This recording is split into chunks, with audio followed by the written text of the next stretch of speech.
بسم اللہ الرحمن الرحیم۔ السلام علیکم سامعین، امید ہے کہ آپ سب خیریت سے ہوں گے اور آپ کو ہمارا یہ ناول خوب پسند آ رہا ہوگا۔ تو آج کی ایپیسوڈ شروع کرنے سے پہلے آپ سبھی سننے والوں سے ہماری گزارش ہے کہ اگر آپ کو ہمارے اس چینل کا کنٹینٹ پسند آ رہا ہے تو پلیز لازمی سے ہمارے اس چینل کو سبسکرائب کر دیں اور آگے شیئر بھی کر دیں اور کمنٹ کے ذریعے اپنی فیڈ بیک سے ہمیں آگاہ کریں، اور اگر آپ کوئی اور ناول سننا چاہتے ہیں تو آپ اپنی رائے کا اظہار ہم سے کمنٹ کے ذریعے بھی کر سکتے ہیں۔ شکریہ۔ چلیے جی، آج کی ہماری ایپیسوڈ شروع کرتے ہیں۔ ہارون شاہد اپنے کمرے میں بیڈ پہ بیٹھا تھا۔ وہ غیر آرام دہ سا لگتا تھا، ایک ٹانگ کو اضطرابی کیفیت میں ہلا رہا تھا۔ اس کا دل چاہ رہا تھا کہ کمرے کی ایک ایک چیز کو اٹھا کر دیوار پہ دے مارے۔ وہ بار بار چہرے پہ ہاتھ پھیر کر خود کو کمپوز کرتا، پرسکون کرتا۔ وہ گہرے گہرے سانس لے رہا تھا۔ اس کی آنکھیں بار بار بھر جاتی تھیں جن کو وہ بے دردی سے رگڑ جاتا تھا۔ اس کی نظر ڈریسنگ ٹیبل پہ پڑتی تو اس کو لگتا جیسے یہ ڈریسنگ پہ پڑی ساری چیزیں اس کو کہہ رہی ہوں، آؤ ہارون شاہد، آؤ، پھینکو ہمیں زمین پہ، کرچی کرچی کر دو، ہمیں توڑ دو، سب برباد کر دو۔ سب کچھ ظلم ہوا ہے تمہارے ساتھ، آؤ ہمارے ساتھ ظلم کرو، نکالو اپنے اندر کی آگ۔ وہ جب ان سے نظریں ہٹاتا تو کمرے کی دیواروں پہ لگا بک شیلف اس پہ ہنستا تھا۔ وہ بھی کہتا تھا، کیا ہوا ہارون، ہار گئے تم؟ اٹھو، ہم پہ غصہ اتارو، ہم سے غم ہلکا کرو، ہمیں نظرِ آتش کرو، اٹھو ہارون، پھینکو ہمیں، تم ہارے ہوئے انسان ہو، تم کبھی کچھ نہیں کر سکتے ہارون، ہم تمہارا غم ہلکا کرنے کا واحد سہارا ہیں، ہم تمہارے ساتھی ہیں، آؤ ہمیں نیچے پھینکو، ہمیں پھاڑ دو۔ وہ بار بار اپنے چہرے پہ دونوں ہاتھوں سے ہلکا ہلکا تھپڑ مارتا۔ کنٹرول ہارون، کنٹرول، تم بہادر ہو، تم اپنی سپر پاور ہو، تم سروائیو کرو، تم سروائیور ہو، کنٹرول، کسی چیز کو نہیں توڑو گے، تم کچھ غلط نہیں کرو گے، تم calm down Haroon, calm down, easy ہو جاؤ، بالکل ایزی۔ وہ بار بار خود کو تسلی دیتا، دلاسا دیتا، اپنے آنسو رگڑتا، خود کو باز رکھے ہوئے تھا۔ اس کا سینہ جل رہا تھا۔ وہ بار بار اپنے سینے کو مسلتا تھا، ہتھیلی کے مکے بنا کر سینے پہ مارے جاتا تھا۔ وہ جب سے گھر آیا تھا اس کی یہی حالت تھی۔ تھوڑی دیر بعد اس نے انٹرکام اٹھایا تھا اور اپنے ملازم کو کمرے میں بلایا تھا۔ ملازم دوڑتا ہوا آیا تھا۔ عابد، گھر میں کوئی کلرز رکھے ہوئے ہیں تو لے آؤ، وہ اس کی طرف دیکھے بغیر بولا تھا۔ سر، گھر پہ تو کوئی کلرز نہیں ہیں، میں مارکیٹ سے لے آتا ہوں۔ عابد وہ تابعداری سے بولا تھا۔ نہیں، اتنا وقت نہیں ہے میرے پاس، مجھے 2 منٹ کے اندر رنگ چاہیے، کچھ بھی کرو، 2 منٹ سے اگر تیسرا منٹ ہوا تو میں آج تمہیں مار دوں گا۔ وہ گھررایا تھا۔ سر، میرا کیا قصور ہے، رنگ تو آپ ہی کو پسند نہیں تھے نا؟ وہ 18 سالہ لڑکا رو دینے کو تھا۔ ہارون نے غصہ ضبط کر لیا تھا اور یہاں سے وہاں چکر لگانے لگا تھا۔ اچانک ہارون کے ذہن میں کچھ کلک ہوا تھا۔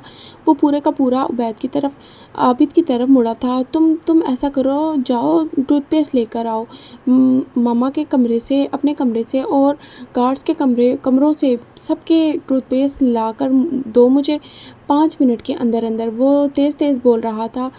عابد بھاگتا ہوا گیا تھا اور جب 5 منٹ بعد اس کی واپسی ہوئی تو اس کے ہاتھ میں مختلف قسم کے ٹوتھ پیسٹ تھے۔ وہ کینوس پہلے ہی سیٹ کر چکا تھا۔ یہ چیزیں اس کو حالے نے گفٹ کی تھی۔ اگر اس کو پینٹنگ سے متعلق کوئی تحفہ دیتا تو وہ اس کو پھینکنے میں 1 منٹ بھی نہ لگاتا، لیکن یہ تحفہ تو حالے کا تھا۔ اس نے سارے ٹوتھ پیسٹ ایک پلیٹ میں ذرا ذرا کر کے سجائے تھے اور اس کے ساتھ ہی پینٹنگ برش۔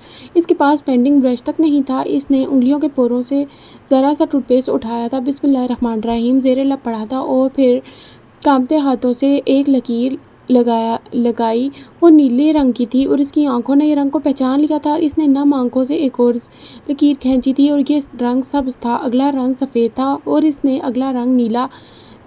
سے اگلا رنگ نیلا تھا، اگلا ملٹی کلر کا تھا۔ ہر رنگ اپنی جگہ پہ آ گیا تھا اور ہر رنگ ترتیب پہ تھا۔ ہارون شاہد کی نم آنکھیں چمکنے لگی تھیں خوشی سے، تشکر سے۔ وہ اس کینوس کو اس طرح چھوڑے، رنگ والے ہاتھوں کو بغیر دھوئے اس جگہ اپنے کمرے کے فرش پہ سجدہ ریز ہو چکا تھا۔ وہ خوش تھا، بے انتہا خوش۔ وہ رو رہا تھا، بلک بلک کر، پھوٹ پھوٹ کر۔ اگر اس سے ہالے لے لی گئی تھی تو اس کو رنگ واپس مل گئے تھے، اس کو اپنی زندگی کی سب سے بڑی خوشی مل گئی تھی، سب سے محبوب شوق واپس مل گیا تھا۔ اس سے اگر ہالے سلطان لی گئی تھی تو اس کو ہارون شاہد تھما دیا گیا تھا۔ اس نے اپنا ٹیلنٹ پا لیا تھا، اس نے خود کو پا لیا تھا۔ خود کو پا لینا سب سے بڑی نعمت ہوتی ہے۔ اب اس کو کسی اور کی محبت کے پیچھے بھاگنے کی کوئی ضرورت نہیں تھی۔ اس کو ایک محبت کے مقابلے میں اس سے ذرا کم ہی صحیح لیکن ایک ایسی محبت دی گئی تھی جو اس کو ہیل کر سکتی تھی، جو ہارون شاہد کا غم ہلکا کر سکتی تھی، جو اس کے جلتے دل پہ ٹھنڈی پھوار بن کر اس کا دل ٹھنڈا کر سکتی تھی۔ تھوڑی دیر بعد وہ اٹھا تھا اور ایک کے بعد ایک لائنیں لگانا شروع کر دیا تھا اور اس کے ہاتھ مہارت سے چل رہے تھے۔ اس کی انگلیاں جیسے اس کا کی عادی تھیں۔ اس کا ذہن اس کام کو کبھی بھولا ہی نہیں تھا۔ اس کا واحد ہنر تھا، یہ اس کا محبوب شوق تھا، یہ کام اس کا پہلا عشق تھا۔ رات کا نہ جانے کون سا پہر تھا جب اس نے اپنی پینٹنگ کو آخری ٹچ دیا تھا۔ اس کے کمرے کی ساری بتیاں روشن تھیں۔ ان کی روشنی پینٹ کیے ہوئے اس کے چہرے پہ پڑ رہی تھی۔ وہ وہی چہرہ تھا جو محبت کے قابل تھا، جو قدر کے قابل تھا، جو بے مول نہیں تھا، جس کا دنیا بھر کی خوشی پہ حق تھا، جس کا اداس رہنے پہ بھی حق تھا، جس کا حق تھا کہ اس کو منایا جائے، اس کو سنوارا جائے، اس کا خیال رکھا جائے۔ وہ چہرہ کس کا تھا بھلا؟ وہ ہارون شاہد کا چہرہ تھا، مسکراتا ہوا پرسکون چہرہ۔ وہ اپنی گھر کے باہر گلی میں کھڑا تھا، اسٹریٹ پولز کی روشنی اس کے چہرے پہ پڑ رہی تھی، اس کی آنکھیں سرخ تھیں۔ فون کان سے لگا رکھا تھا، فون کے اسپیکر سے نفیسہ حیات کی آواز آتی تھی۔ آپ کو آنا چاہیے تھا اماں، وہ آپ کے دوست تھے، آپ دونوں نے ایک بہت اچھا وقت گزارا تھا ساتھ، آج تو آ جاتی۔ وہ دکھ سے کہہ رہا تھا، بیٹے میں اسلام آباد میں ہوں، ساری فلائٹس کینسل ہو گئیں آج کی، میں گاڑی میں اتنا لمبا سفر نہیں کر سکتی تھی، میری مجبوری سمجھو۔ عمر نے کوئی جواب نہیں دیا، وہ بس نظریں جھکائے اپنے جاکرز کو دیکھتا رہا تھا۔ عمر بیٹے ہمت کرو، تم اب اکیلے نہیں ہو، تم پہ ذمہ داری ہے، حال حیات کی ذمہ داری، حسن سلطان کی ذمہ داری، تم میرے بیٹے ہو۔ عمر اس طرح تو ہمت نہیں ہارا کرتے تھے۔ ان کا لہجہ اداس تھا۔ اماں میں بہت اکیلا ہو گیا ہوں، یہ سارا شہر مجھے کھانے کو آتا ہے، میں برے جہان میں خود کو تنہا محسوس کر رہا ہوں، مجھے اب تک اس بات کا یقین نہیں آ رہا کہ وہ مجھے چھوڑ کر جا سکتے ہیں، میرا دل زخمی ہو گیا ہے۔ یہی ہوتا ہے جب کوئی بہت قریبی چھوڑ کر چلا جائے تو یہی ہوتا ہے عمر، 10 سال پہلے میں نے بھی یہی محسوس کیا تھا، لیکن وقت سب سے بڑا مرہم ہے، یہ ہیل کر دے گا۔ وہ اب بھی خاموش رہا تھا۔ نفیسہ نے بات پلٹ دی تھی، تم نے کچھ پتہ کیا حالے کے ساتھ یہ سب کس نے کیا ہے؟ کیسے پتہ کروں اماں، صبح اٹھتے ہی یہ سب کچھ ہو گیا، ذرا سی دیر گزری نہیں تھی کہ جج صاحب نے بھی مجھے چھوڑ دیا، 5 منٹ بھی مجھے یہ سوچنے کو نہیں ملے کہ حالے میری گاڑی میں آئی کیسے۔ میں اس سب کو فکس کرنا چاہتا ہوں لیکن میرے پاس ذرا سا بھی وقت نہیں ہے، میرے دل میں جیسے آگ سی لگی ہوئی ہے۔ حالے سے بات کرو، اس سے پوچھو، کوئی ہنٹ، کوئی اشارہ، کچھ تو ہوگا جو اسے معلوم ہوگا، جو اس نے نوٹ کیا ہوگا۔ عمر نے تلخی سے سر جھٹکا تھا۔ ان کو لگتا ہے کہ یہ سب میں نے کیا ہے، ان کو لگتا ہے کہ اپنے سب سے قیمتی رشتے کو میں اپنے ہاتھوں سے مار چکا ہوں۔ اماں وہ ہر بات کا الزام مجھے دیتی ہیں، میں سن لیتا ہوں، اس لیے نہیں کیونکہ وہ معراج سلطان کی بیٹی ہیں، اس لیے کیونکہ ان کا دل ہلکا کرنا چاہتا ہوں۔ اس وقت ان سے زیادہ اذیت میں ہوں کیونکہ میرے پاس کوئی ایسا نہیں ہے جس کو الزام دے کر میں بری ذمہ ہو جاؤں۔ سب سے زیادہ گلٹ میں ہوں۔ اگر میں حالے کی ضد نہ مانتا تو یہ سب نہ ہوتا، اگر ایک رات میں نہ سوتا تو کون سی قیامت آ جاتی، اگر اس ایک رات میں اپنا فون آف نہیں کرتا تو یہ سب نہ ہوتا، میں اس رات خود غرض نہ ہوتا تو آج جج صاحب زندہ ہوتے۔ اس کا گلٹ ایک بار پھر آڑے آ رہا تھا۔ لیکن تم کچھ تو جانتے ہو گے عمر، کوئی انسان، کوئی دھمکی، آخر کس نے قتل کیا معراج کو؟ وہ اب بھی متفکر تھا۔ عمر کرنٹ کھا کر سیدھا ہوا تھا۔ قتل؟ آپ نے قتل کہا؟ آپ ایسا کیسے کہہ سکتی ہیں اماں؟ وہ بےقراری سے پوچھنے لگا۔ نفیسہ حیران ہوئی تھی۔ تو کیا تمہیں یہ قدرتی موت لگتی ہے عمر؟ Are you kidding me? ان کو دوسرا ہارٹ اٹیک آیا ہی کیوں؟ وہ اپنی بیٹی کو اس کے حوالے کر چکے تھے جس پہ وہ آنکھیں بند کر کے اعتبار کرتے تھے، اور اب پلیز یہ مت کہنا کہ بدنامی کا خوف ان کی جان لے گیا تھا۔ He was not that type, وہ اس قسم کے آدمی ہی نہیں تھے۔ اگر ایسا ہوتا تو کل رات ہی مر جاتے۔ ذلت آن دا اسپاٹ جان لیتی ہے۔ اگر 10 منٹ اس کو جھیل گئے تو ساری زندگی بھی جھیل سکتے تھے۔ تو اب تم عمر حیات، تم مجھے یہ بتاؤ کہ میراج سلطان کی جان کس نے لی؟ ان کی آنکھیں بند تھیں، وہ فینٹیسی ورلڈ میں تھیں۔ وہ یہ باتیں عمر حیات سے نہیں کر رہی تھیں، وہ یہ باتیں کورٹ میں کھڑے ہو کر وہاں بیٹھے جج و وکلاء اور وہاں بیٹھے لوگوں سے کر رہی تھیں۔ عمر شل سا ان کو سنے جا رہا تھا۔ آپ شور ہیں اماں؟ وہ بدوقت بول پایا تھا۔ "If Nafisa says it's a murder then it's a murder." یہ بات میں نہیں کہتی، یہ بات میرے ہر کیس کا ہر جج کہتا ہے۔ میں نے ایک عمر خرچ کی ہے ان کاموں میں، ایسے ہزار قتل میں ثابت کر چکی ہوں۔ وہ سکون سے بول رہی تھی۔ میں تھوڑی دیر پہلے ہسپتال اسی لیے گیا تھا اماں، لیکن مجھے لگا تھا یہ بس میرے دماغ کا فطور ہے۔ مجھے لگا کہ میری جاب نے مجھے ہر کسی پہ شک کرنا سکھا دیا ہے، لیکن نہیں، میں صحیح تھا اماں۔ میرے اندازے، میرے دل کی گواہی درست تھی۔ وہ پرجوش ہو گیا تھا۔ اب آپ دیکھیے گا اماں، جس نے بھی یہ کیا ہے، میں اس کا کیا کرتا ہوں۔ اس کی آنکھوں سے شرارے پھوٹ رہے تھے۔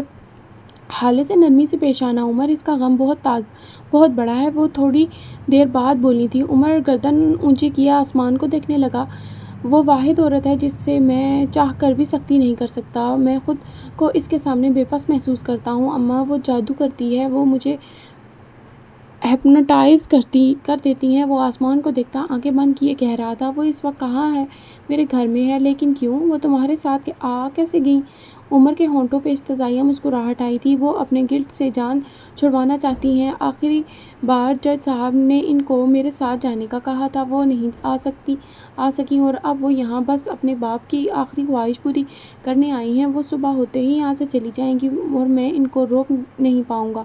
تم کون ہو؟ نفیسہ نے عجیب سے لہجے میں سوال کیا تھا۔ عمر چونک اٹھا تھا۔ وہ جانتا تھا نفیسہ سے اس کا نام، ذات یا پیشہ نہیں پوچھ رہی، وہ اس سے آگے کی بات کر رہی ہیں۔ میں سمجھا نہیں۔ وہ سیدھا ہو گیا تھا۔ میں جانتی ہوں تم نے صبح سے لے کر اب تک مجھے سب پتہ ہوتا ہے، ایک بار بھی نہیں کہا ہوگا، اور میں یہ بھی مان نہیں سکتی کہ تم اپنے خاندان کے ایک آدمی کو ہسپتال میں اکیلا چھوڑ کر آئے ہو۔ تو تم یاد کرو عمر، تم نے کسی وفادار کو تو وہاں چھوڑا ہوگا۔ کوئی تو ایسا ہوگا جو جھوٹ نہ بولے، جو چاہ کر بھی جھوٹ نہ بول سکے۔ کیا تم نے ایسا کوئی بھی اس ہسپتال میں نہیں چھوڑا؟ اور اگر نہیں چھوڑا تو یہ وہ عمر نہیں ہے جو میرا بیٹا ہے، جس کو میں نے پال کر، جس کی تربیت میں نے کی ہے، جس عمر کو میراج سلطان نے گر سکھائے، جس کو میراج نے دنیا دکھائی۔ اس عمر کو سب پتہ ہوتا تھا، وہ سب کچھ کر سکتا تھا۔ تم اس محلے میں نہیں کھڑے ہو عمر، اس فیز سے نکل آؤ۔ تم اس سے کافی آگے نکل آئے ہو۔ اپنے دل سے اور اپنے دماغ سے وہ سوچیں نکال دو جو تمہیں کمزور کر رہی ہیں۔ حالے کو طاقت بناؤ، کمزوری نہیں۔ اور وہ ایسی لڑکی نہیں ہے جس کو کمزوری بنایا جائے۔ وہ حالے سلطان ہے بیٹے، وہ میراج سلطان کی بیٹی ہے۔ تم اس کا مت سوچو وہ کیا کرے گی، کہاں جائے گی۔ تم یہ سوچو کہ عمر کیا کرے گا، حالے کو کہاں لے کر جائے گا۔ تم یہ مت سوچو کہ حالے صبح کیا کرے گی، تم یہ سوچو کہ عمر حیات صبح تک کیا کچھ کر سکتا ہے۔ تم فوکس کرو، تم فوکس لوز مت کرو بیٹے۔ گلٹ کو نوچ کر پھینکو اور اپنے قدموں پہ کھڑے ہو جاؤ۔ ابھی 12 بجنے میں 10 منٹ ہیں اور صبح ہونے میں 6 گھنٹے باقی ہیں۔ تم 6 گھنٹوں میں کیا کر سکتے ہو عمر، یہ تمہیں پتہ ہونا چاہیے۔ عمر جیسے ایک خواب سے جاگا۔ اس سیریس حالات میں بھی اس کے لب مسکراہٹ میں ڈھلے تھے، ایک زخمی مسکراہٹ۔ میں سمجھ گیا ہوں اماں، میں جانتا ہوں اب کیا کرنا ہے۔ مجھے چیزیں وہیں سے فکس کرنی ہوں گی جہاں سے خراب ہوئی تھیں۔ مجھے پتہ لگ گیا ہے حالے کو کیسے روکنا ہے۔ میں جانتا ہوں وہاں میرے بعد کون آیا ہوگا۔ تمہیں کیسے پتہ؟ فون کے اسپیکر سے آواز آئی تھی۔ مجھے سب پتہ ہوتا ہے۔ وہ ایک لفظ پہ زور دے کر فون کاٹ چکا تھا۔ وہ اپنی جون میں واپس آ گیا تھا۔ رات ہر گزرتے پل کے ساتھ گہری ہوتی جا رہی تھی۔ حالے عمر کے ساتھ اس کے گھر میں آ گئی تھی۔ سارا راستہ ان دونوں کی کوئی بات بھی نہیں ہوئی تھی۔ عمر خاموش تھا، غمزدہ تھا۔ حالے اب تک شاک تھی۔ میراج سلطان جا چکے تھے، اس کا باپ اس دنیا سے جا چکا تھا۔ اس کا دل و دماغ اس حقیقت کو تسلیم کرنے سے انکاری تھا۔ وہ عمر کے گھر ایک کمرے میں بیٹھ کی پانیتی سختی سے ٹیک لگائے ٹھنڈے فرش پہ بیٹھی تھی جب عمر ہاتھ میں ایک ٹرے لیے اس کے پاس آیا تھا۔ ٹرے میں ایک بھاپ اڑاتا چائے کا مگ اور سینڈوچ رکھا ہوا تھا۔ حالے کے قریب ٹرے رکھ کر وہ کھڑا ہو گیا تھا۔ حالے نے اس کو نہیں دیکھا تھا۔ یہ کھا لیجیے، اس کے بعد میں نے ڈاکٹر کو بلایا ہے، آپ کا چیک اپ ضروری ہے، وہ سپاٹ سے انداز میں بول رہا تھا۔ حالے نے ابھی اس کی طرف نہیں دیکھا تھا، اس نے خاموشی سے چائے کا مگ اٹھا لیا تھا۔ عمر اس کو دیکھے گیا اور پھر یکدم حالے نے کھولتا ہوا چائے کا مگ عمر کے پیروں پہ اچھال دیا تھا۔ دونوں پیروں پہ چائے گری تھی۔ عمر کے لبوں سے ہلکی سی کی آواز نکلی تھی اور اس نے تکلیف سے آنکھیں مینچ لی تھیں، لیکن اپنی جگہ سے ہلا بھی نہیں تھا۔ میں جب جب تمہیں دیکھتی ہوں نا عمر، میری تکلیف نئے سرے سے شروع ہو جاتی ہے، وہ دیوار کو دیکھتے ہوئے بول رہی تھی۔ جب جب تمہیں دیکھتی ہوں دل چاہتا ہے کہ تمہارے ٹکڑے ٹکڑے کر کے کتوں کے آگے ڈال دوں، تمہارا سر کاٹ کر چوراہے پہ لٹکا دوں، تمہیں اتنی گولیاں ماروں کہ تمہارا جسم چھلنی ہو جائے، لیکن میں بس نہ کروں۔ دل کرتا ہے تمہیں ہر زہر دے دوں اور پھر تمہیں تڑپتا دیکھوں، جی چاہتا ہے تمہارا گلا اپنے ہاتھوں سے دبا دوں۔ تم کیسے انسان ہو عمر؟ تم نے ایک دن میں سب برباد کر دیا، سب کھا گئے میں نے تم جیسا عذیب نہیں دیکھا، تم جیسا منحوس انسان نہیں دیکھا۔ کبھی تم میری عزت کھا گئے، کبھی میرا خاندان برباد کر دیا، میرے باپ کو مار دیا میں نے تمہیں خون دیا تھا عمر، تم نے اس کی لاج بھی نہیں رکھی۔ اگر اس رات میں نے کسی کتے کی جان بھی بچائی ہوتی تو وہ بھی تم سے زیادہ وفادار ہوتا۔ تم نے میرے ساتھ اتنا برا کیا، تم ایسا کیسے کر سکتے ہو؟ تمہاری وجہ سے میں آخری دفعہ اپنے باپ کے گلے تک نہیں لگ سکی، یہ گلٹ میرے دل میں برچی کی طرح کھپ گیا ہے، تم ایک دن میں میری ساری دنیا کھا گئے۔ میں کیا کروں عمر، کہاں جاؤں؟ مجھے مجمع میں صفائی دے کر بھی خود کو بے گناہ نہ ثابت کر پانا کیسی اذیت ہے، تمہیں کیا پتا ذرا دیر کو نظروں سے اوجھل ہونے اور واپسی پہ کسی اپنے کی لاش دیکھنا کیسی اذیت ہے۔ تم کیا جانو کہ اگر تمہیں مار بھی دوں تو میں اپنا باپ واپس نہیں لا سکتی۔ اس نے بازو آنکھوں پہ رکھ لیا تھا۔ عمر اس کے پاس آ کر بیٹھ گیا تھا۔ پیروں میں اتنی جلن ہو رہی تھی کہ خدا کی پناہ، میں سمجھ سکتا ہوں میں بھرے مجمع میں اپنی صفائی دینا کیسا ہوتا ہے۔ اس کی آنکھوں کے سامنے کئی سال پہلے کا منظر گھوما تھا، محلے کے لوگوں کے درمیان کھڑا چیخ چیخ کر اپنی صفائی دیتا عمر حیات۔ میں محسوس کر سکتا ہوں ذرا سی دیر پہلے کسی اپنے کو زندہ سلامت دیکھنا اور پھر کچھ دیر کے بعد اس کی لاش دیکھنا کیسا ہوتا ہے۔ اس کی آنکھوں کے سامنے اب ڈاکٹر کھڑا تھا۔ دیکھیں، ہم نے اپنی پوری کوشش کی لیکن ہم ان کو نہیں بچا سکے۔ میں سب سمجھتا ہوں، سب محسوس کر سکتا ہوں حالے، لیکن میں آپ کی طرح کسی کو الزام نہیں دے سکتا۔ آپ بڑی خوش قسمت ہیں، آپ کے پاس الزام دینے کو عمر حیات ہے، لیکن عمر حیات سے پوچھیں وہ کہاں جائے، وہ کس کو الزام دے، اس کا دکھ کون سنے؟ میں آپ کو اپنی صفائی میں کیا کہوں؟ میرے لفظوں کی کوئی حیثیت ہی نہیں ہے، آپ کی نظر میں میری کوئی کریڈیبلٹی ہی نہیں ہے، آپ مجھ پہ اعتبار ہی نہیں کرتی، مجھے آپ کا اعتبار کمانا ہوگا، میں تب ہی کچھ کہوں گا۔ اب عمر حیات آپ سے تب بات کرے گا جب اس کی بات کی وقت ہوگی، جب اس کی کریڈیبلٹی ہوگی۔ آپ کا غم اب تک شوق سے نکل کر گلٹ کے مرحلے میں ہے، میرا غم ان سب مراحل سے نکل کر انتقام کے مرحلے میں ہے۔ میں آپ سے وعدہ کرتا ہوں کہ حالے جس نے بھی آپ کو تکلیف دی ہے، میں ان سب کو چوک پہ کھڑا کر کے درے ماروں گا۔ میں ایک ایک کی روح تک کو ایسی اذیت دوں گا کہ آئندہ کسی کو اس کے خاندان سے جدا کرنے کا سوچ کر بھی اس کی روح کانپ جائے گی۔ اس کا لہجہ سرد تھا، برف جیسا۔ حالے نے کوئی جواب نہیں دیا تھا۔ عمر اٹھ کھڑا ہوا تھا، وہ اس کے گلٹ کا کچھ نہیں کر سکتا تھا، اسے انتظار کرنا تھا، اس کے گلٹ کے دکھ میں بدلنے کا انتظار۔ وہ چلا گیا تھا، پیچھے پچھتاووں کے ناگ تھے جو ذرا ذرا دیر بعد ڈستے تھے۔ کاش میں بابا کے گلے لگ جاتی، کاش میں ان سے ناراض نہ ہوتی یا پھر ان کو چھوڑ کر ہی نہ جاتی، کاش ہم سب کے پاس کوئی ٹائم مشین ہوتی جس کے ذریعے ہم اپنی غلطیوں کو سدھار سکتے۔ کچھ کاش ہمیشہ کاش ہی رہ جاتے ہیں۔ آج کی رات ایسی سیاہ اور تاریک تھی جس سے کہ کسی جنگل کی رات، ایسی خاموشی تھی جیسے قبروں میں ہوتی ہو، لیکن یہ رات سلطان منزل کے ایک کمرے کے لیے بہت مختلف تھی۔ یہاں کسی کی ساری زندگی کی دعائیں پوری ہوئی تھیں، کسی کی قربانیوں کا بدلہ دیا گیا تھا۔ یہ مہر ماں اور سفیر کا کمرہ تھا۔ وہ سفیر کے کمرے میں بیڈ پہ بیٹھی انگلیاں چٹکا رہی تھی۔ حالے کو عمر کے ساتھ گئے کافی دیر ہو چکی تھی۔ وہ تب سے لے کر اب تک سفیر کے انتظار میں بیٹھی تھی۔ اسی وقت کمرے کا لاک باہر سے کھلنے کی آواز آئی تھی۔ سفیر بکھرے ہوئی حالات میں اندر داخل ہوا تھا۔ اس کے سیاہ کرتے پہ جا بجا سلوٹیں تھیں،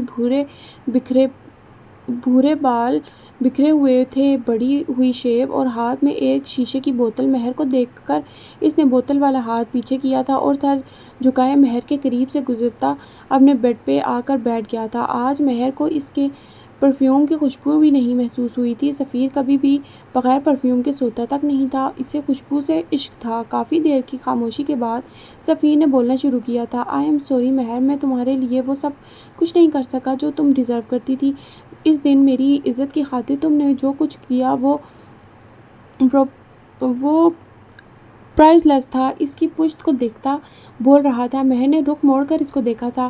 اٹس اوکے سفیر، میں آپ کو سمجھ سکتی ہوں، وہ نرمی سے بولی تھی۔ تم فکر مت کرو مہر، میں بہت جلد تمہیں اس رشتے سے آزاد کر دوں گا۔ تمہیں کوئی ضرورت نہیں ہے ایک انچاہے رشتے سے بندھے رہنے کی، بس ایک بار حالات نارمل ہو جانے دو۔ مہر کا دل جیسے کسی نے چیر کر رکھ دیا ہو۔ وہ اٹھ کھڑی ہوئی تھی۔ کیا میں نے آزادی مانگی؟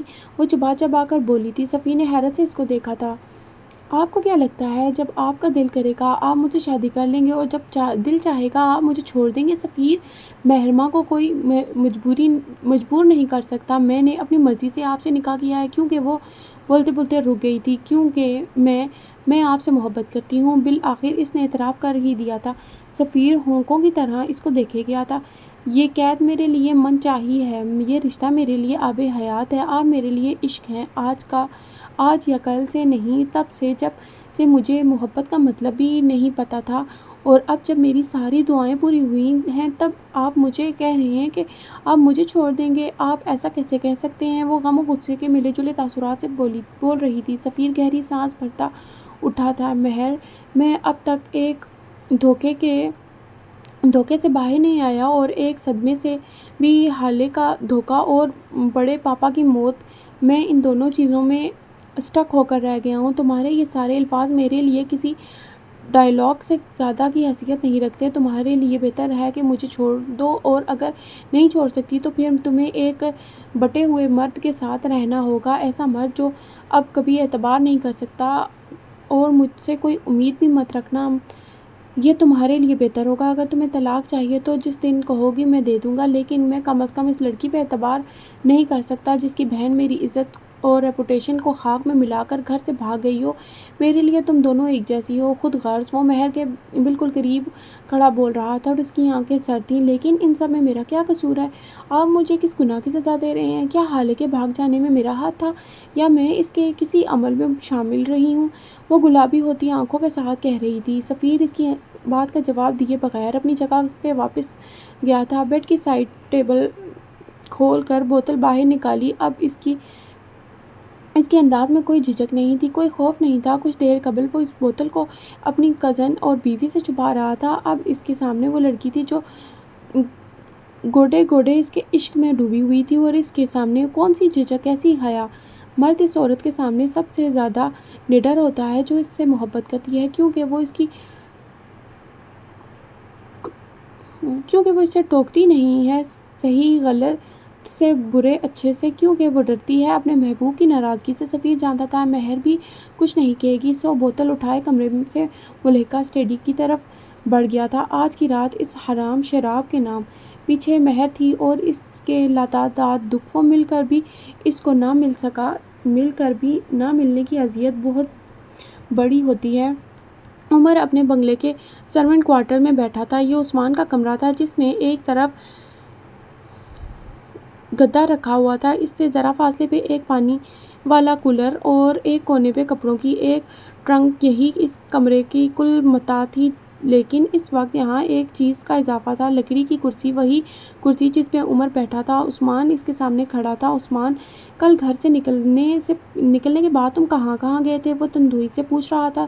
سر، میں تو بس سپر مارکیٹ گیا تھا، وہاں سے سامان لیا اور واپس آ گیا، مجھے کچھ نہیں پتا بی بی صاحب کب اور کیسے میری گاڑی میں آ گئی، میں تو کہیں اور رکا بھی نہیں تھا۔ سر مجھے معاف کر دیں، وہ شرمندہ تھا۔ عثمان تم مجھے پاگل بنا رہے ہو، سامان لے کر گھر سے نکلتے ہو اور واپسی پہ گاڑی میں ایک لڑکی آتی ہے۔ میرا دماغ اب مزید مت گھماؤ اور صاف صاف بتا دو لڑکی گاڑی میں کیسے آئی، تم راستے میں کہاں رکے، کس سے بات کی، کتنی دیر بات کی اور کیا بات کی، تمہیں وزن میں تبدیلی بھی محسوس نہیں ہوئی؟ سر میں قسم کھا کر کہتا ہوں میں صرف سپر مارکیٹ گیا تھا، گاڑی وہاں کے پارکنگ ایریا میں کھڑی کر کے میں نے سامان لایا اور اس کے بعد میں گھر آ گیا۔ خدا کی قسم سر میں سچ کہہ رہا ہوں، یقین کریں تم سپر مارکیٹ جانے تک کہیں نہیں رکے۔ رائٹ، مطلب جو کچھ بھی ہوا ہے پارکنگ ایریا میں ہوا ہے۔ عثمان نے فوراً اس بات میں سر ہلایا تھا۔ اوکے، تو جب تم گاڑی پارک کر کے مارکیٹ گئے تب کیا ہوا؟ ایک سیکنڈ کی تفصیل دو مجھے، اور اگر ایک بھی بات جھوٹی نکلی تو میں آج تمہیں زندہ گاڑ دوں گا، وہ اس کو انگلی سے وارن کرتا ہوا کہہ رہا تھا۔ سر میں سب سچ بتاتا ہوں، میں گاڑی لاک کر کے مارکیٹ گیا اور پھر میں نے ایک سیکشن سے سارا ڈرائی فروٹ خریدا۔ غیر عمر غور سے اس کی بات سن رہا تھا۔ اس کے بعد میں دوسرے سیکشن گیا، وہاں سے میں نے آپ کے صبح کے ناشتے کے لیے سارا سامان خریدا، اور پھر میں تیسرے سیکشن گیا، وہاں میٹ، فروزن آئٹمز تھے۔ اور ایک منٹ، وہ ابھی آگے کچھ بولتا کہ عمر نے اس کو ٹوکا تھا، تم فروزن آئٹم کے سیکشن میں کیوں گئے؟ میں نے کبھی اپنے گھر میں باہر کا لایا گوشت نہیں بننے دیا، میں وہی میٹ بنواتا ہوں جس کو میں خود اپنے سامنے بنا کر لاتا ہوں اور خود پکاتا ہوں، اور یہ بات تم اچھے سے جانتے ہو۔ وہ کرسی سے اٹھ کھڑا ہوا تھا۔ تم اب عثمان صاحب تم مجھے یہ بتاؤ کہ تم فروزن آئٹم سیکشن کیوں گئے تھے؟ وہ آنکھوں میں تپش لیے ایک لفظ پہ زور دیے بول رہا تھا۔ عثمان گڑبڑا گیا تھا، اس نے بے اختیار تھوک نکلا تھا۔ وہ سر دراصل میں آپ کو بتانا ہی والا تھا، اصل میں عثمان میں اس وقت تمہاری کسی بکواس سننے کے موڈ میں ہی نہیں ہوں، جلدی بولو تم وہاں کیوں گئے؟ عمر جیسے جھلا گیا تھا۔ عثمان فوراً سنبھل گیا تھا۔ سوری سر، اصل میں ایک لڑکا آیا تھا میرے پاس، اس کی نئی شادی ہوئی تھی سر، اس کو گروسری کا پتہ ہی نہیں تھا، بس اس کو گائیڈ کرنے کے لیے میں اس کے ساتھ تھا، لیکن وہ بہت شریف تھا، بہت اچھا لڑکا تھا۔ میں نے جیسے ہی اس کو سارے سامان لے کر دیے، اس نے شکریہ ادا کیا اور چلا گیا۔ وہ بہت اچھا تھا سر۔ کیا وہ سارا وقت تمہارے ساتھ تھا؟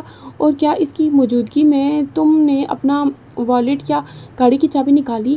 عمر نے اس کی بات کاٹی تھی اور عثمان کی تھوڑی سینے سے آ لگی تھی۔ وہ سر دراصل میرا والیٹ وہ نیچے گر گیا تھا، اس لڑکے نے مجھے اٹھا کر دیا تھا، اور اس کے بعد وہ کہیں چلا گیا تھا، لیکن سر 10 منٹ بعد پھر واپس آ گیا تھا۔ عثمان تیز بول رہا تھا۔ والیٹ اگر گرا تھا نا، گاڑی کی چابی تو نہیں، والیٹ سے کیا ملنا تھا اس کو؟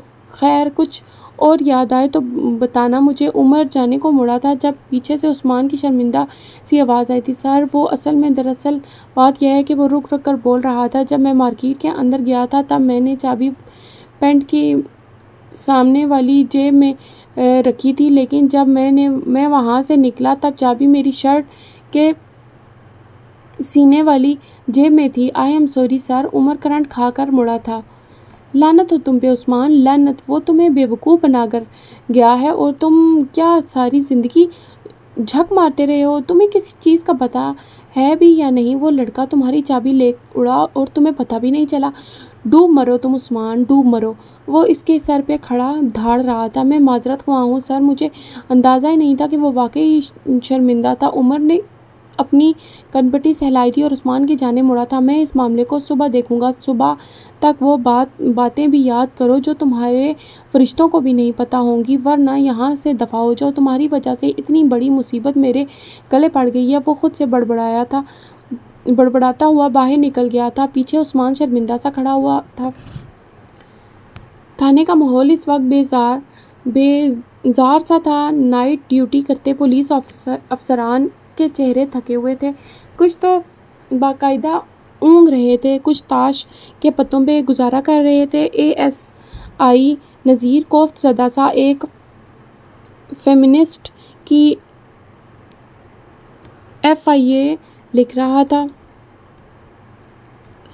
اس کا مدعا تھا کہ رات کے 12 بجے بس میں سفر کرتے ہوئے اس کو ایک لڑکے نے بری نظر سے دیکھا اور چھونے کی کوشش کی ہے۔ کافی دیر کی مغزماری کے بعد بالآخر نذیر ایف آئی آر کاٹنے کو تیار ہو گیا تھا، ایک نامعلوم افراد پہ، ایک ایسے آدمی پہ جس کی شکل مدعا کو خود بھی یاد نہیں تھی۔ نذیر کا دل تو بس یہی کہنے کو چاہتا تھا کہ بی بی اگر اتنا ہی تنگ کر رہا تھا تو بس میں شور مچانا تھا، یہاں آ کر ہمارا وقت کیوں برباد کر رہی ہو؟ لیکن اس کی زبان سلی ہوئی تھی، اس لیے نہیں کیونکہ وہ عورت تھی، اس لیے کیونکہ اس کے ہاتھ میں موبائل تھا۔ 10 منٹ بعد وہ عورت سنیپ بنا کر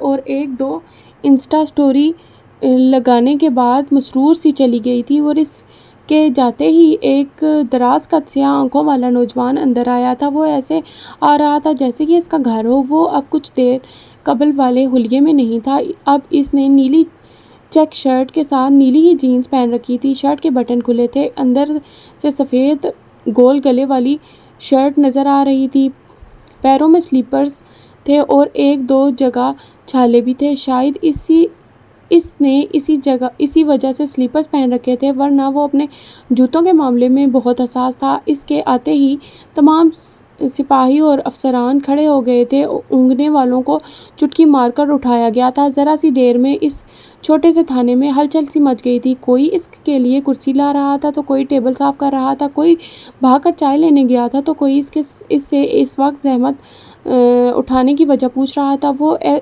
ایس آئی نذیر کی کرسی پہ بیٹھ گیا تھا، وہ ذرا جلدی میں لگتا تھا۔ نذیر سامنے کھڑا تھا، باادب گھبرایا ہوا۔ سر آپ حکم کرتے ہیں، بندہ حاضر ہو جاتا، آپ نے کیوں زحمت کی؟ وہ عمر کے سامنے کھڑا چاپلوسی کی تمام حدوں کو پار کر رہا تھا۔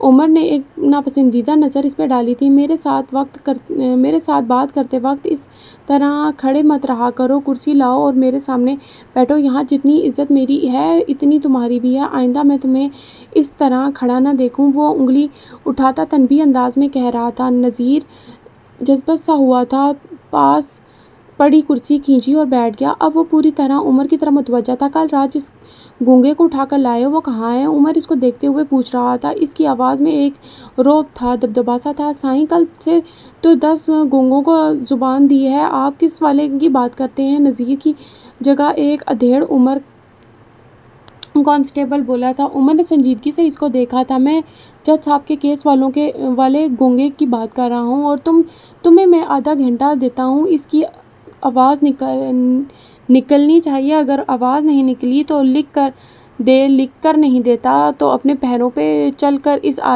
آدمی کے گھر لے جائے جس نے اس کو کل ہائر کیا تھا، اور اگر تم سے یہ تینوں کام نہیں ہوتے تو وہ خود کو ڈسمس سمجھو، اور اگر وہ آدمی یہ تینوں کام نہیں کرتا تو ہاتھ، پیر اور زبان تینوں کاٹ کر پھینک دو۔ آئی سمجھ؟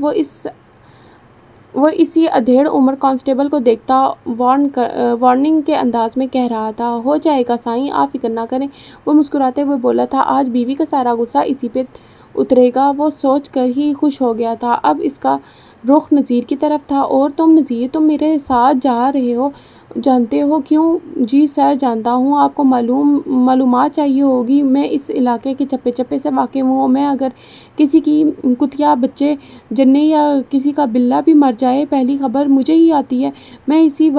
میں اس وقت تمہارے کارنامے سننے کے لیے نہیں بیٹھا ہوں۔ نذیر، کل جس ہسپتال میں جج صاحب داخل تھے، اس کی تفصیلات چاہیے مجھے، وہ خوف زدہ سا تھا۔ جی سر، جیسا آپ کہیں، آدھے گھنٹے تک ہو جائے گا، وہ تابیداری سے بولا تھا۔ عمر اٹھ کھڑا ہوا تھا، باقی سب اس کے ساتھ اٹھے تھے۔ ایک اور بات، کل صبح تک میں معطل ہو جاؤں گا، مجھے یہ سارا کام آج کی رات کرنا ہے۔ تم سب جاگو گے آج کی رات، کوئی نہیں سوئے گا۔ کوئی چونکا نہیں تھا، اتنا اندازہ تو ان سب کو تھا کہ میڈیا کے سامنے، حالانکہ اتنے بڑے الزامات کے بعد یہ سب تو ہونا ہی تھا۔ تھانے کے شبیر کو کال کرو اور اسے کہو کہ کچھ نمبرز بھیج رہا ہوں، مجھے اس کی ڈیٹیل چاہیے، وہ اپنے ساتھ چلتے نذیر سے کہہ رہا تھا۔ اور فرقان سے کہو فہیم مرزا کی 1 مہینے کی رپورٹ مجھے دے، وہ کس سے ملا، کہاں ملا، کتنی دیر تک ملا کیوں گیا اور وہاں کیا کھایا کیا پیا، مجھے سب چاہیے نذیر۔ نذیر ایک چھوٹی سی نوٹ پیڈ پہ سب نوٹ کرتا جا رہا تھا۔ نذیر عمر کا سب سے خاص آدمی تھا، اسے شہر کے چپے چپے سے واقفیت تھی، شہر کے سارے اشتہاری اور فرار ملزم اس کی جیب میں تھے۔ وہ عمر کا وفادار تھا اور اس نے یہ بات کئی دفعہ ثابت بھی کی تھی۔ وہ دونوں اب گاڑی میں بیٹھ چکے تھے، نذیر کے منع کرنے کے باوجود ڈرائیونگ سیٹ عمر نے خود سنبھال لی تھی۔ اب وہ سامنے سڑک پہ دیکھتے ہوئے کہے جا رہا تھا، ایس ایچ او کو کال کرو اور اس سے کہو کہ اپنے بندے اس سیلون بھیجے جہاں جج صاحب کی بیٹی تیار ہونے کے لیے گئی تھی، اور مجھے وہاں کی فوٹیج چاہیے جو انہوں نے ڈیلیٹ کر دی ہے۔ اوکے سر، ہو جائے گا۔ ویسے ہم جا کہاں رہے ہیں سر؟ جس نے میری نیند حرام کی ہے اسے سکون سے کیسے سونے دے سکتا ہوں؟ ہم اس کی نیند خراب کرنے جا رہے ہیں۔ اس کا لہجہ اب بھی بے لچک تھا۔ سر ایک بات پوچھوں؟ تھوڑی دیر بعد نذیر کی آواز گونجی تھی۔ عمر نے جواب نہیں دیا تھا، وہ جانتا تھا نذیر منع کرنے پر بھی پوچھے گا ضرور۔ آپ نے بی بی کو واقعی اغوا کیا تھا کیا؟ جج صاحب سے تو آپ کی اچھی خاصی سلام دعا تھی، پھر بھلا ایسا کیوں کیا آپ نے؟ اس کے لہجے میں تجسس تھا۔ میرے باپ کا نام کیا ہے نذیر؟ وہ اس کی بات کا جواب دیے بغیر بولا تھا۔ سر وہاج علی خان۔ وہ کچھ حیرت سے بولا تھا۔ عمر نے آئی برو اچکائی تھی۔ اچھا، مجھے لگا تم نذیر، تم میرے باپ ہو، اس لیے تو مجھ سے ایسے سوال کر رہے ہو۔ آئندہ میرا باپ بننے کی کوشش مت کرنا، جتنا بتانا ہے اتنا ہی بتاؤں گا، مجھ سے باتیں نہیں نکلوا سکتے تم۔ نذیر گڑبڑا سا گیا تھا، خود پہ 2 حروف بھیج کر وہ موبائل کی طرف متوجہ ہو گیا تھا۔ اتنے میں وہ لوگ شہر کے ایک پوش علاقے میں داخل ہو چکے تھے، اور پھر 5 منٹ کی مزید ڈرائیو کے بعد وہ امتل ولا کے باہر کھڑے تھے۔ عمر نے گاڑی اس ولا کے سامنے لگا دی تھی اور گاڑی کو گیٹ سے بالکل سامنے کھڑے دیکھ کر چوکیدار بھاگتا ہوا آیا تھا۔ سر کس سے ملنا ہے آپ کو؟ ملنا تو تمہارے صاحب سے ہے، لیکن اگر وہ گھر پہ نہیں ہے تو مالکن سے بھی ملنے میں کوئی قباحت نہیں ہے، نذیر دان کر نوچتا کہہ رہا تھا۔ عمر نے تنبیہ نظروں سے اس کو دیکھا تھا۔ کسی عورت کے بارے میں ایسی بات نہیں کرتے۔ نذیر خاموش ہو گیا تھا۔ سکندر شاہ کو بھیجو، بولو کہ عمر حیات آیا ہے۔ اب عمر چوکیدار کو دیکھے ہوئے بولا تھا، سر وہ تو 2 دنوں سے گھر پہ نہیں ہیں، کہیں باہر گئے ہیں، جب آئیں گے تو آپ کا پیغام پہنچا دوں گا، آپ فکر مت کریں۔ وہ رٹائے سبق کی طرح دہرا رہا تھا۔ عمر بغیر کچھ کہے گاڑی تک واپس گیا تھا، ونڈو سے ہاتھ اندر کر کے گاڑی کے ہارن پہ رکھ دیا تھا، اور اب وہ زور زور سے ہارن بجائے جا رہا تھا۔ ڈرائیور ہارن بند کروانے کے لیے اس کی منت کر رہا تھا۔ قریب 1-2 گھروں سے کھڑکی سے جھانک کر اس کو ملامت بھی کی گئی تھی، لیکن اس نے تو گویا کان لپیٹ رکھے تھے، وہ بغیر کسی کی بھی سنے بجائے گیا۔ تقریباً 5 منٹ بعد گیٹ کے کھلنے کی آواز آئی تھی۔ عمر کی آنکھوں میں تپش سے بھر آئی تھی۔ گیٹ سے نکلنے والا آدمی کوئی 60 کے ہندسوں کو عبور کرنے کے قریب تھا۔ اس نے نیلا سلک نائٹ گاؤن پہن رکھا تھا اور آنکھوں میں غصہ لیے وہ باہر آیا تھا۔ کیا بکواس ہے یہ؟ شرم نہیں آتی تمہیں گھٹیا انسان؟ لوگوں کی کسی کی نیند برباد کرتے ہو؟ وہ آتے ساتھ ہی دھاڑے تھے، لیکن عمر کو سامنے دیکھے جیسے خون خشک ہو گیا تھا۔ اس نے واپس جانا چاہا لیکن بے سود۔ ایس پی سر، آپ یہاں کسی سب کچھ خیریت تو ہے؟ وہ قریب آ کر پوچھا تھا۔ نذیر ڈالو اس کو گاڑی میں۔ عمر اس کی بات کا جواب دیے بغیر بولا تھا۔ وہ پھر سکندر شاہ کے لاکھ چھٹپٹانے اور چیخنے پکارنے کا اثر لیے بغیر نذیر ان کو گاڑی کی پچھلی سیٹ پہ بٹھا چکا تھا۔ وہ ابھی اور شور کرتے جب نذیر ان کے کان کے پاس جھکا تھا۔ چپ چاپ بیٹھ جاؤ شاہ صاحب، ورنہ میرے پاس آپ کی رنگین راتوں کے ثبوت موجود ہیں، اور آپ کی بیوی اور بیٹی کا نمبر بھی۔ نسرین کو جانتے تو ہوں گے نا آپ، وہی جس کو ڈیفینس میں کوٹھی دے رکھی ہے۔ نذیر ان کے کانوں میں زہر اڈیل کر دور ہٹا تھا۔ سکندر صاحب کا چہرہ لٹھے کی مانند سفید ہوا تھا۔ انہوں نے بے اختیار تھوک نکلا تھا۔ کیا چاہتے ہو؟ کیا میں نے کیا کیا ہے؟ ان کی ساری ہوا نکل گئی تھی۔ اب وہ جلد از جلد اس صورتحال سے چھٹکارا چاہتے تھے۔ جس ہسپتال کے آپ مالک ہیں اس کی CCTV فوٹیج، اور میری ایک چیز رہ گئی ہے آپ کے ہسپتال میں، وہ بھی چاہیے۔ عمر سکون سے بولا تھا، اتنی سی بات کے لیے آپ لوگوں نے اتنی بے ادبی کی میرے ساتھ؟ میں ایک عزت دار آدمی ہوں ایس پی صاحب، میں ابھی DHG صاحب کو کال کروں گا۔ عجیب غنڈہ گردی ہے، اندھیر نگری مچا رکھی ہے آپ نے۔ وہ غصے سے سرخ چہرے لیے گرا رہے تھے۔ عمر نے ڈرائیونگ کرتے ہوئے ایک نمبر ملایا تھا اور موبائل پیچھے نذیر کو تھما دیا تھا۔ پہلے ہی بیل یہ کال ریسیو ہو گئی تھی۔ ہاں بول بھائی، کسی کی نیند میں ڈوبی آواز گاڑی میں گونجی تھی۔ ڈی آئی جی سر، میں عمر حیات بات کر رہا ہوں۔ عمر نے بیٹھے ہوئے ہانک لگائی تھی۔ سکندر شاہ نے موبائل نذیر کے ہاتھ سے اچک لیا تھا۔ ڈی آئی جی سر، یہ آپ کے ایس پی مجھے ڈرا دھمکا کر میرے گھر سے اٹھا کر لائے ہیں اور اب یہ چاہتے ہیں کہ میں اپنے ہسپتال کی CCTV فوٹیج ان کے حوالے کر دوں، اور نہ ان کے پاس کوئی اجازت نامہ ہے اور نہ وہ کچھ اور بھی کہہ رہے تھے جب ان کی بات کاٹ دی گئی تھی۔ زیادہ بولو مت، فوٹیج دے دو گے تو مر نہیں جاؤ گے تم، اور میں جانتا ہوں سب کچھ، کتنا ڈرا دھمکا کر لائے ہوں گے یہ لوگ۔ عمر کو جو کچھ چاہیے دے دو ورنہ بہت برا ہوگا۔ اور اب رکھ فون، نیند خراب کر دی میری۔ وہ جھنجھلائے ہوئے تھے۔ عمر یار کیا ہے، اب یہ برساتی مینڈکوں سے بھی میں بات کروں؟ وہ اب عمر سے کچھ کہہ رہے تھے۔ عمر نے بات ختم کر کے کاٹ دی تھی۔ سکندر صاحب کا سارا رنگ نچڑ گیا تھا۔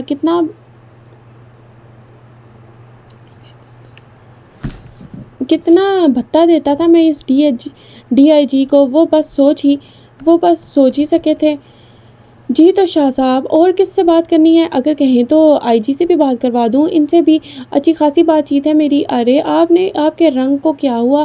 چھی دکھ ہوا۔ دیکھیں پولیس والے کی نہ دوستی اچھی نہ دشمنی، وہ آپ کا ہر بات میں ساتھ دیں گے، لیکن جب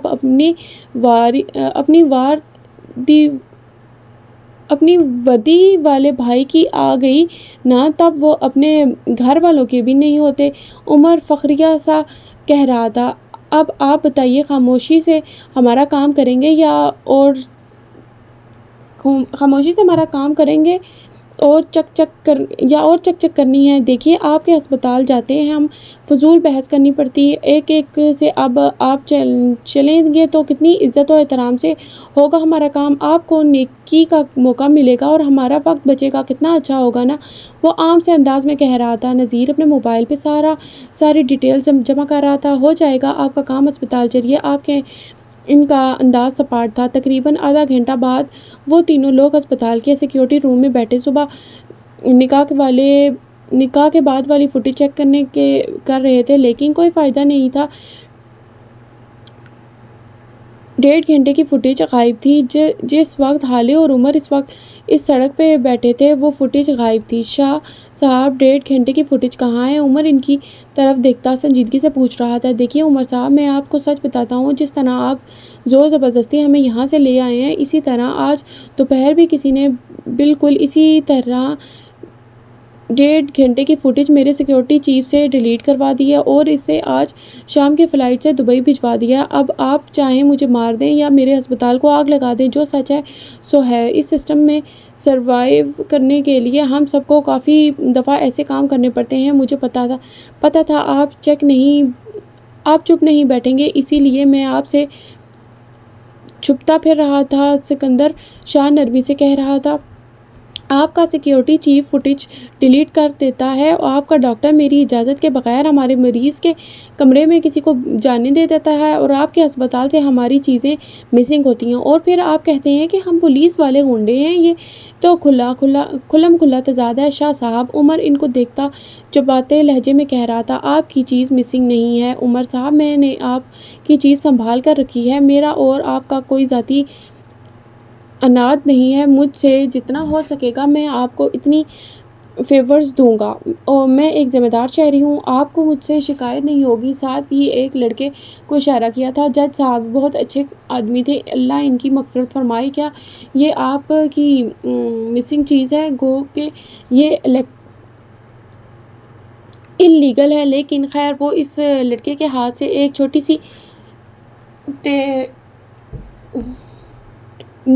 سی ڈبیا لے کر اس کو کھولتے ہوئے کہہ رہے تھے۔ اب ان کے ہاتھ میں ایک ننھا سا کیمرہ تھا۔ عمر بے تاثر چہرے کے ساتھ ان کو دیکھ رہا تھا، اس کی نظریں اب بھی متلاشی تھیں، اب بھی اس کی کھوج مکمل نہ ہوئی تھی۔ عمر اٹھ کھڑا ہوا تھا، ان کے ہاتھ سے کیمرہ لے لیا تھا۔ نذیر بھی عمر کے ساتھ کھڑا ہوا تھا۔ شاہ صاحب، میں نے بہت کوشش کی کہ میں آپ کا خاندان بچا سکوں، جس طرح میں اپنا نہیں بچا سکا، لیکن آپ آپ بکاؤ نکلے۔ اب آپ مجھ سے شکایت مت کیجیے گا۔ میں آپ کے پاس آیا، آپ کی سے عزت سے بات کی، نرمی سے اپنی چیز مانگی، لیکن آپ نے نہیں دی۔ اب آپ خود آئیں گے اور مجھے میری چیز واپس کریں گے۔ میں آپ پہ حالات اتنے تنگ کر دوں گا کہ آپ کو آنا ہی پڑے گا۔ شاہ صاحب وہ کہہ کر رکا ہی نہیں تھا، لمبے لمبے ڈگ پڑتا وہاں سے نکل گیا تھا۔ پیچھے سکندر شاہ نے بے اختیار اپنا ماتھا مسلا تھا۔ لعنت ہو تم لوگوں پہ، کس پاگل آدمی کے ساتھ پھنسا دیا ہے مجھے۔ اب نہ یہ خود چین سے بیٹھے گا اور نہ ہی مجھے بیٹھنے دے گا۔ وہ سخت پریشان تھے۔ ذرا دور ہسپتال کے پارکنگ ایریا میں جھانکو تو عمر حیات اپنی گاڑی میں بیٹھا دکھائی دیتا تھا۔ اس بار ڈرائیونگ سیٹ پر نذیر تھا اور ساتھ ہی وہ نذیر کو ہدایت دے رہا تھا۔ اس سیکیورٹی چیف کا کیا نام ہے؟ اس کا ابدال۔ ہاں، اس کی فیملی کا پتہ لگاؤ اور نذیر اور شاہ صاحب کی ساری ویڈیوز ان کی بیٹی اور بیوی کو بھیج دو۔ کل تک کسی سوشل میڈیا اکاؤنٹ پہ بھی ساری پوسٹ کر دو۔ میرا خاندان نہیں بچے گا تو اور بھی کسی کا نہیں رہنے دوں گا۔ سر، بیوی کو بھیجنے کا کیا فائدہ؟ کیوں نہ اس کی محبوبہ کو بھیج دوں؟ نذیر چمکتی آنکھوں کے ساتھ کہہ رہا تھا۔ عمر نے ایک نظر اس کو دیکھا تھا اور پھر موبائل پہ نظریں جمائے بولنے شروع ہوا تھا۔ باہر والی خود بے وفا ہوتی ہے، اس لیے بے وفائی معاف کر دیتی ہے، لیکن گھر والی چاہے خود بے دھوکے بازی ہو، لیکن اس کو اس کا مرد وفادار چاہیے ہوتا ہے۔ ویڈیو بھیجو اور پھر دیکھو کس طرح ٹوٹتے ہیں خاندان۔ خیر، اب ڈیٹیل دو مجھے۔ وہ اب میں موبائل کو دیکھ رہا تھا اور اس میں کسی طرح اس ننھے کیمرے کا سسٹم آن کر رہا تھا۔ سر، فہیم مرزا 1 مہینے سے سوائے شمس سلطان کے اور کسی سلطان سے نہیں ملا اور فروا سلطان کا کال ریکارڈ چیک کروا دیا ہے میں نے، لیکن کوئی فہیم مرزا یا کسی ایسے آدمی سے ان کی بات نہیں ہوئی جس کی بنا پر ان پہ شک کیا جائے۔ سیلون والوں نے ساری فوٹیج بھیج دی ہیں اور آپ کو ای میل بھی کر دی ہیں میں نے، اور وہ ابدال، اس کا بھی ابھی کچھ پتہ کرتا ہوں۔ کوئی دبئی نہیں گیا ہوگا، وہ یہیں لالو کھیت میں اس کے کوئی رشتہ دار کے گھر میں چھپا بیٹھا ہوگا۔ صبح تک اس کو بھی میں دیکھ لوں گا۔ سر، اور کچھ چاہیے تو بتائیے۔ وہ ساری تفصیل بتا کر اب تابعداری سے پوچھ رہا تھا، تمہیں کیا لگتا ہے یہ ساری انفارمیشن سچی ہیں؟ 100% جھوٹ ہے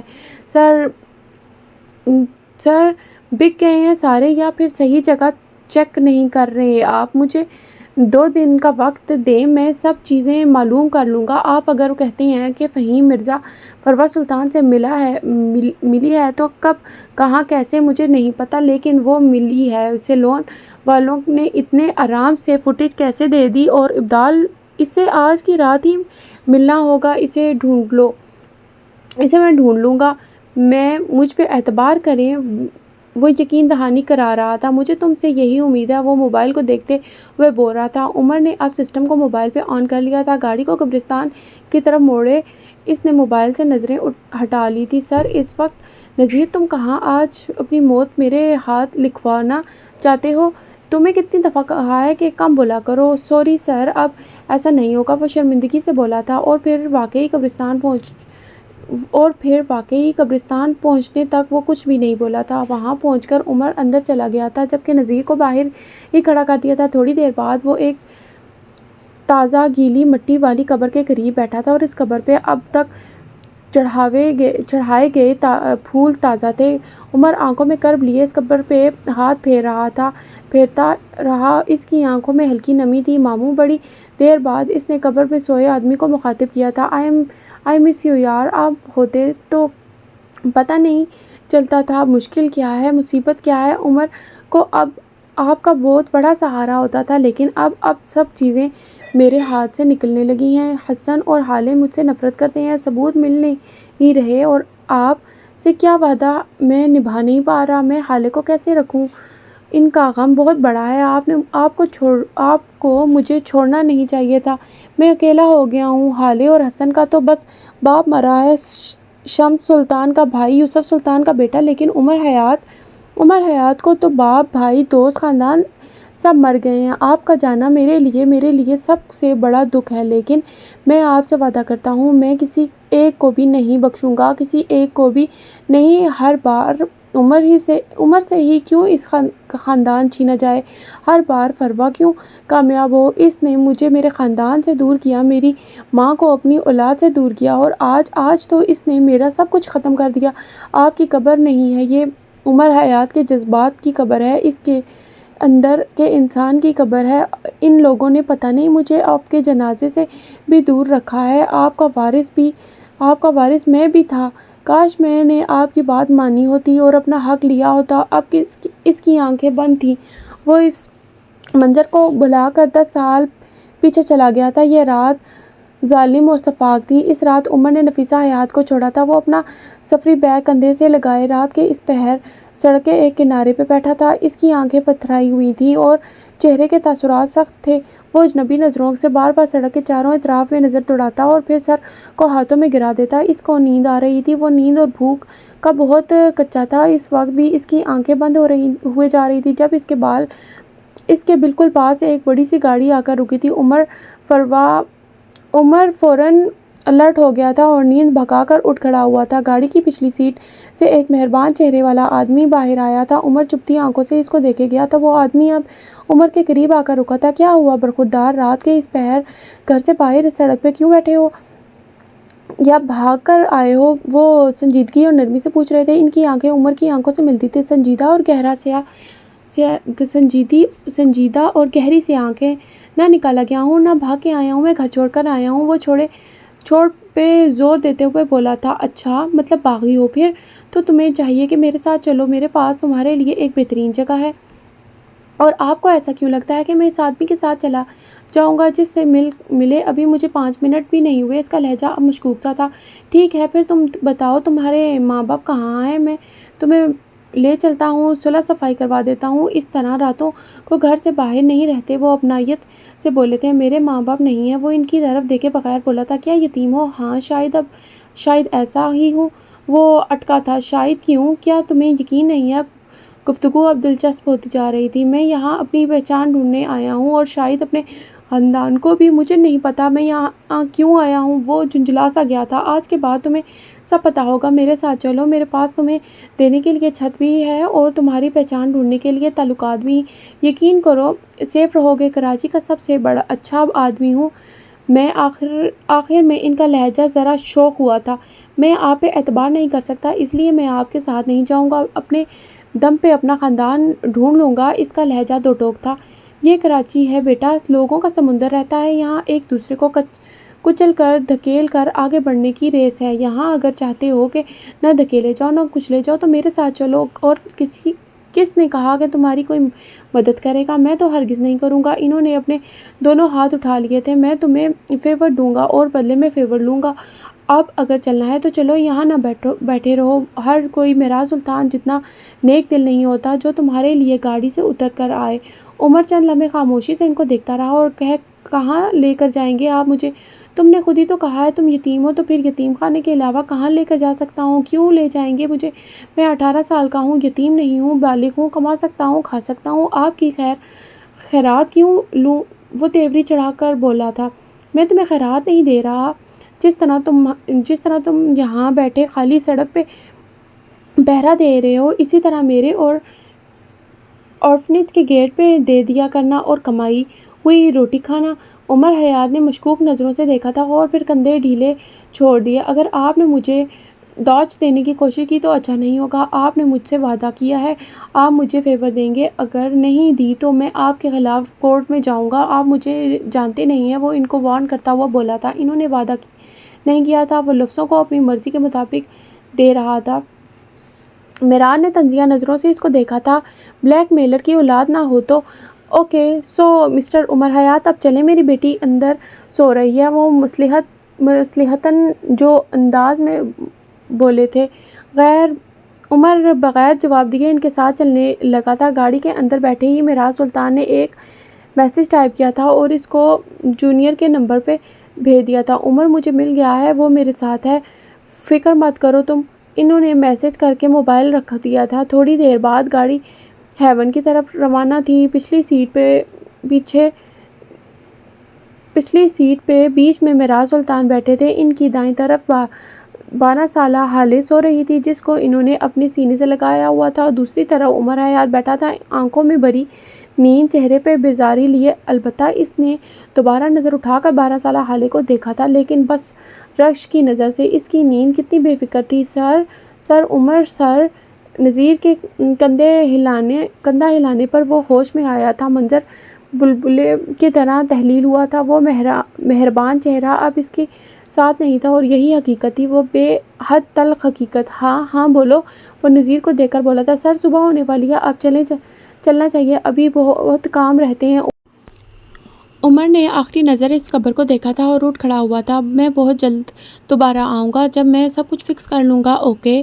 وہ جیسے ان کو تسلی دے رہا تھا۔ صبح پھوٹنے والی تھی اور اس کو گھر بھی جانا تھا، ابھی واقعی بہت کام تھے۔ چلیے جی، آج کی ہماری ایپیسوڈ یہیں تک تھی۔ امید ہے کہ آپ کو ہمارا یہ ناول پسند آ رہا ہوگا۔ اگر آپ کو ہمارے اس چینل کا کنٹینٹ پسند آ رہا ہے تو پلیز لازمی ہمارے اس چینل کو لائک، شیئر اور سبسکرائب کر دیجیے، اور اپنی رائے کا اظہار کمنٹ کے ذریعے ہمیں ضرور کیجیے گا۔ اللہ حافظ، شکریہ۔